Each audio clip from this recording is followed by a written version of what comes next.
Imagine for a moment that you're reading these words not in real time, but in a playback of a moment that's already passed, not metaphorically, but literally. As bizarre as it sounds, multiple branches of science, ranging from quantum physics to neuroscience, are now converging on a startling possibility. The present moment is an illusion. We are always living slightly in the past, and what we perceive as now is just our brain's best guess, stitched together milliseconds or more after reality has moved on. The concept of delayed perception isn't new in neuroscience. Our senses process information at different speeds. For instance, it takes longer for auditory signals to be processed than visual ones, and tactile sensations arrive with their own delays depending on where on the body they originate. Yet, remarkably, the brain synchronizes all of this information to create a unified experience of the present. But that present is a construct, a compilation of delayed signals smoothed into a single stream. You're not experiencing reality as it happens. You're experiencing what your brain has compiled, slightly after the fact. A recent accidental discovery at a university neuroscience lab gave new weight to this theory. While analyzing the response time of visual signals traveling from the retina to the visual cortex, researchers found an unexpected lag of approximately 80 milliseconds between the light hitting the eye and the brain registering it as seen. In other words, by the time you consciously see a flash of light, it's already gone. For something as immediate as sight, 80 milliseconds is enormous. It's the difference between a home run and a strikeout in baseball. More importantly, it means that every action you take, every word you speak, is based on a memory of what just happened, not the event itself. This discovery sent ripples beyond neuroscience. Physicists have long struggled with the concept of time.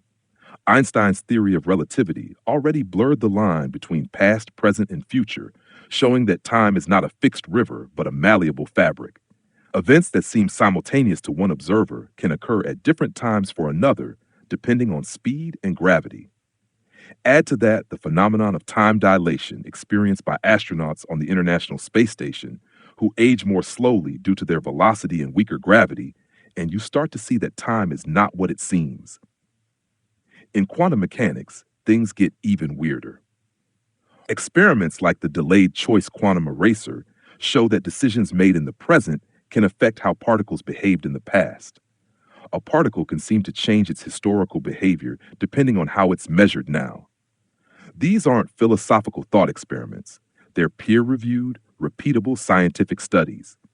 In this strange world of entanglement and uncertainty, the past may not be fixed at all. When scientists began comparing neurological delays with quantum timing, a chilling possibility emerged. What we call now may not exist. Instead, our brains might be trapping us in a constant feedback loop, forever interpreting data from a moment already gone. The present becomes a simulation, a cognitive construct based on delayed input and incomplete data. And yet, we feel so sure of our now. That's the trap. Our brain is astonishingly good at making us believe that the world is unfolding in real time. It edits out inconsistencies, smooths over delays, and gives us the impression of fluid, synchronous awareness. But just like how a movie is a series of still frames that appear continuous only because of frame rate, our consciousness is a trick of timing. The present we trust so deeply is a reconstruction of the recent past. Even more intriguingly, this lag may differ from person to person and from moment to moment. Factors like attention, fatigue, trauma, or drug use can alter how the brain processes time. That means not only are we all living slightly in the past, we're each living in a slightly different version of it. Your now may not be my now. There is no universal present, just overlapping subjective timelines. Some researchers believe this could even explain phenomena like déjà vu, premonitions, or intuitive feelings that seem to know something before it happens.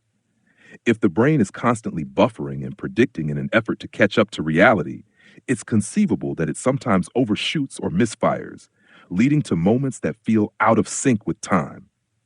If this all feels deeply unsettling, you're not alone. The idea that reality is always just out of reach challenges everything we take for granted about consciousness, free will, and identity. But it also invites wonder. It suggests that time is not a linear chain dragging us forward, but a shimmering, ever shifting field we move through imperfectly. So, next time you think you're living in the moment, remember, the moment has already passed. What you're feeling now is the echo of what just was. In a very real sense, we are all ghosts in time, our minds trailing behind reality like shadows on the wall. Maybe that's not something to fear, but to marvel at. Because in the space between the now and the next, consciousness dances.